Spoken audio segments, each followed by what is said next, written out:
سايبر سيكيورتي؟ ببساطة كده تعالى نقسم الكلمة دي لجزئين.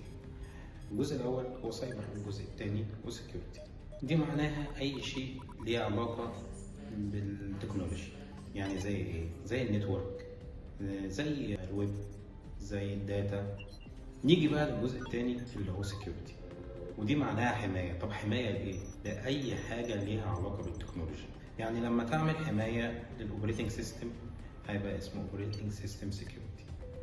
لما تعمل حماية للويب هيبقى اسمه ويب ابلكيشن سيكيورتي. لما تعمل حماية للداتا هيبقى اسمها داتا سيكيورتي. كل دي مجالات بتندرج تحت مسمى سايبر سيكيورتي. يعني باختصار شديد سايبر سيكيورتي هو أي حاجة في الكود ليها علاقة بالحماية. إيه التخصصات بقى اللي موجودة جوه سايبر سيكيورتي؟ مجال سايبر سيكيورتي مجال واسع جدا ومتشعب جدا جدا جدا، وجواه العديد والعديد من المجالات زي مثلا ايه؟ نتورك سيكيورتي، سيستم سيكيورتي، ابلكيشن سيكيورتي، COS اناليسيز، وغيرهم وغيرهم كتير.